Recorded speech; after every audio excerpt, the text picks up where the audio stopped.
Oh my god. Programmet presenteras av betsafe.com.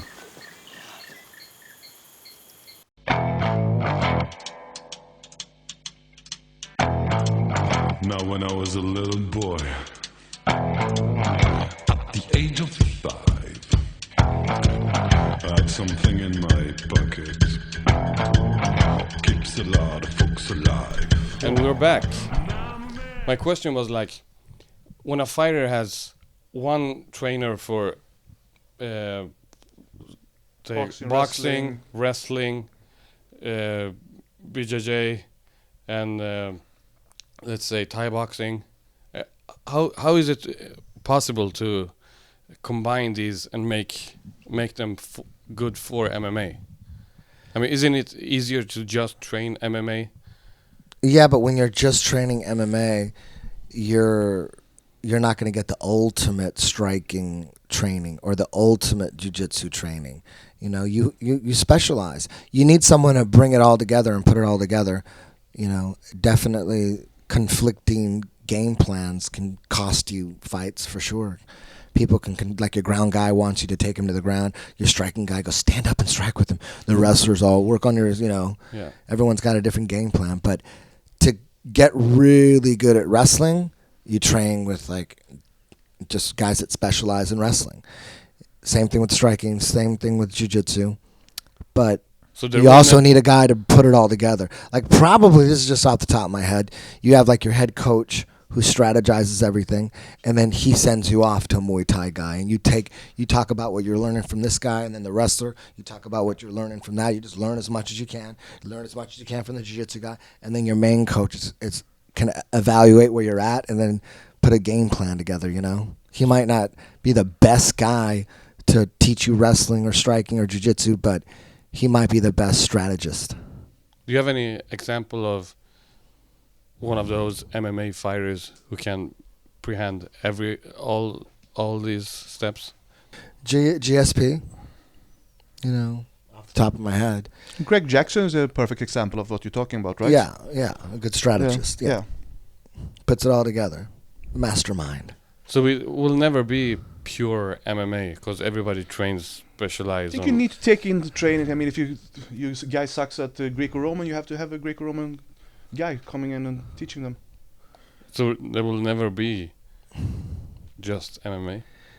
That would require a coach to be all-American wrestler, a world champion kickboxer, and a world champion jiu-jitsu player, and he did MMA for 15 years. He has to be. Then that's the guy. So where are you going to find that guy 200 at? years old. Yeah, that's where are you going to find that guy at?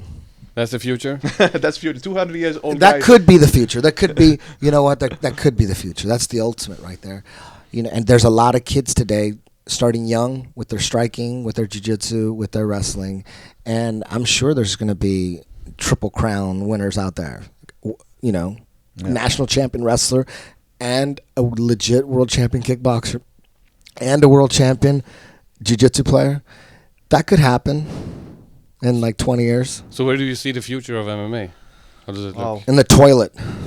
Nah. So you see another sport taking over? Yes.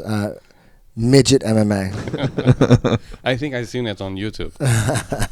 The midgets fight in a cage. In a bird cage, I think. What about mud wrestling? I've seen it. Beautiful actually. girls. Have you seen what it? about that?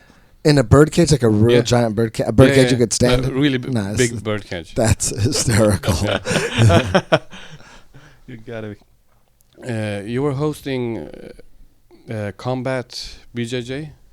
It's combat jiu-jitsu. You know, it's basically it fills the hole between. It's not as good as MMA, but it's better than regular jiu-jitsu. You know what I mean? Nothing is as good as the UFC. MMA, that's the best. But there's a lot of sports that aren't as good, a lot of grappling sports and combat sports that aren't as good as MMA, but they still have a purpose and they still have a niche audience. Like, you know, there's boxing, there's kickboxing, point karate, grappling, judo, wrestling, Greco-Roman, all these sports that aren't as good as MMA, but there's a huge audience for them. And, you know, Brazilian jiu-jitsu, there's no striking in that, but there's a huge audience. Now you add striking to the groundwork, Still not as good as MMA, but it's better than any other form of grappling. It's better than wrestling, better than Greco-Roman, better than judo, better than Brazilian jiu-jitsu, better than no-gi jiu-jitsu. It's no-gi jiu-jitsu with striking on the ground. Standing is just wrestling, but once one person hits the ground, you can punch to the head. So, it's Is it for people with lack of striking what do you call it? Ability? It serves a couple purposes. Or is it for BJJ fighters who wants to add striking to it? Well, it prepares grapplers better for MMA than regular grappling. That's for sure. So if you're really good at combat jiu-jitsu, you have a better chance at success in MMA because your jiu-jitsu is based on people trying to strike you. So you want to prepare it's better than just regular jiu-jitsu. But then there's also a lot of really good jiu-jitsu players out there that don't want to learn striking. They don't want to do MMA. It's too hard. The striking is that's a whole another dimension. They just like jiu-jitsu. So it's a chance for them to get put in a combat situation. It's like extreme jiu-jitsu, You just started with this? Yeah, I got it sanctioned. Okay. I got it sanctioned in California. Okay. And these specific rules, these are my rules. Okay. So when is it going to have the first?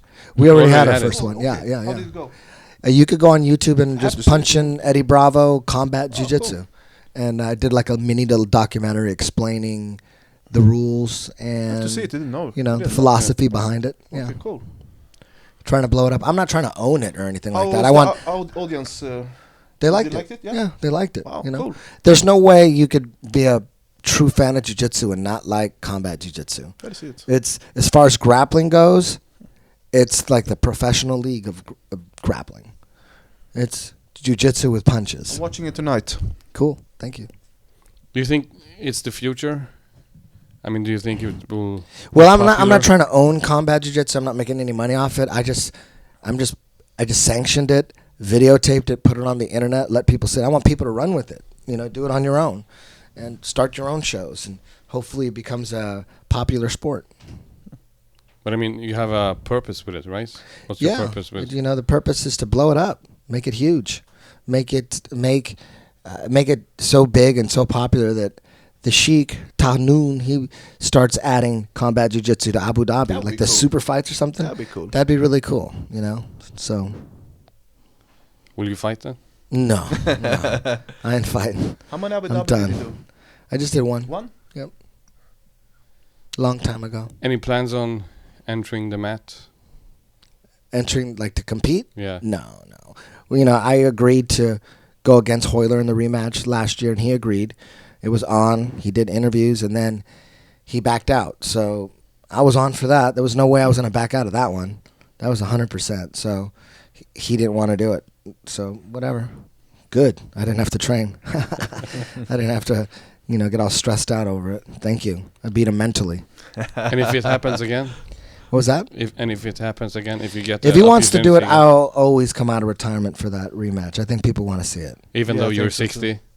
Even though you're 60? Even at 60. It's okay. Even at 60. Maybe we'll do the rematch in combat jiu-jitsu, You would do that too? Huh? You would do that? Oh, with Hoyler? Yeah. Yes. We go combat jiu-jitsu style.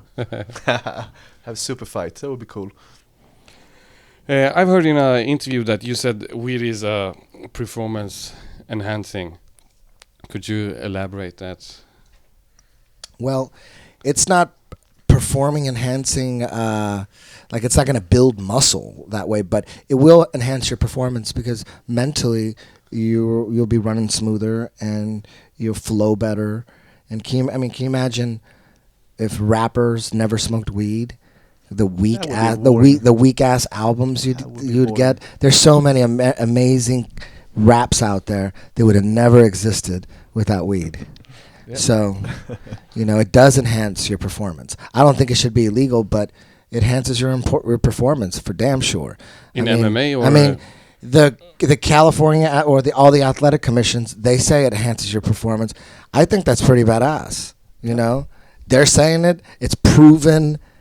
Performance enhancer. That's another reason to smoke weed. Yeah, but I want to have a shirt that says enhance your performance. Smoke weed. Send me one. Right? But it doesn't work on everybody. Huh? But it doesn't work on everybody. Well, that's not what the athletic commissions are saying, and I'm going by with this. I want to quote them. Marijuana enhances your performance, and then Nevada State Athletic Commission. You got to do t-shirt. I'm going to use. Do it now. Yeah, Come on. I'm going to use that in a positive way. Yeah. Look, it's great for you. Yeah. Makes you laugh. Food tastes better. It enhances your performance. Look at Nick Diaz. Become a better fighter. Smoke weed, right? It'll enhance your performance. Yeah, we gotta cut the commercial and we Another fucking commercial? Another The commercial. fuck? The last one. Okay. Now when I was a little boy, at the age of 5, I had something in my pocket, keeps a lot of folks alive.